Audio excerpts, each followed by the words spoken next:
Terve vaan kaikille, mun nimi on Atte ja tässä olisi tämmönen lyhyt esittelyvideo Konstanzin yliopistosta, missä olin vaihdossa keväällä 2025.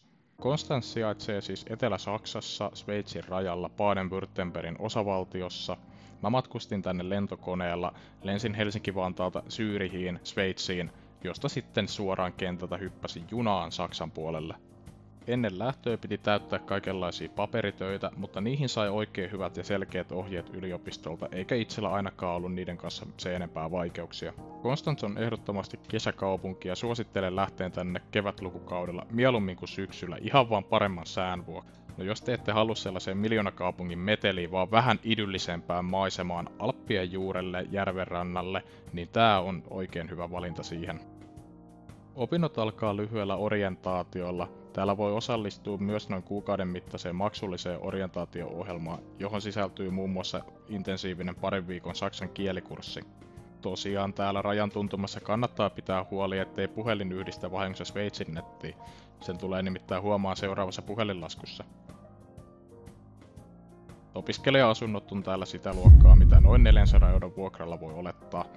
Voi asua joko yksin tai solussa, ja siitä saa esittää toiveita hakemusta tehdessä. Kampus itsessään oli aikamoinen shokki. Arkkitehdillä taisi lähteä vähän mopo käsistä tämän betonisokkelon suunnittelun kanssa. Mulla oli myös kaikki kurssit lähiopetuksena, ja kurssikohtainen työmäärä oli varsin suuri Vaasaan verrattuna. Kurssien lopputyöt muistuttaa enemmän työmäärältään kandipaperia kuin pelkkää kurssityötä, ja kokeet on myös varsin haastavia. Konstanzissa jos kurssit tuntuu liian raskalta, niin aina voi turvautua kampuskissan puoleen. Tai sitten voi purkaa turhautumista akvaariokaloille. Ehkä ainoa negatiivinen kokemus itsellä oli opiskelija-asuntoja tarjoava yritys Seedside. Tämän firman kanssa sai tapella niin kielimuurin kuin oman kämpän siisteyden kanssa. Itse sai pitkälti siivota kämppisten sotkuja ja silti sai kaikki valitukset talonmieheltä, kun ei kämppä kuulemma ollut tarpeeksi siisti. Tämän vaihtokohteen ehdoton etu on se keskeinen sijainti. Konstanzista pääsee kätevästi reissaa ympäri Etelä-Saksaa sekä naapurimaita.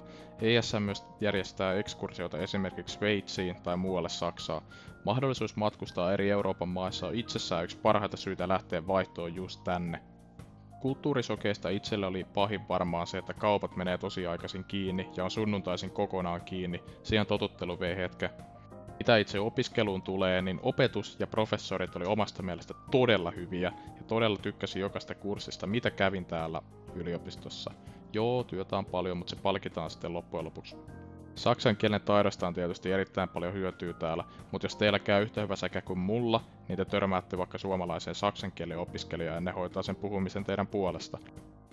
Kannattaa kuitenkin opetella jokapäiväistä kauppa- ja ravintolakeskustelut ennen tänne tulemista. Loppujen lopuksi teidän oma vaihtokokemus tulee olemaan pitkälti teistä itsestä kiinni. Se on ne kaverit ja suhteet, mitä te täällä luotte, se aika, mitä te vietätte yhdessä ja ne asiat, mitä te päätätte tehdä yhdessä teidän kavereiden kanssa, mikä luo sen mahtavan vaihtokokemuksen.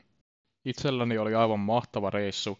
Pääsin tapaamaan ja tutustumaan uusiin ihmisiin, jotka on kotoisin ympäri maailmaa, sekä myös oppimaan yllättävän paljon luennoilla ja kursseilla, mitä täällä kävin. Tärkeintä on, että lähtee vaihtoon avoimin mielin ja että uskaltaa mennä mukaan ja että on sosiaalinen, sillä vain te itse olette vastuussa siitä, että te luotte sen mahtavan vaihtokokemuksen. Yeah, those are cool. Look at the mallard. Look at that. That mallard's awesome. Ducks are always overshadowed by geese and swans. The swans are assholes.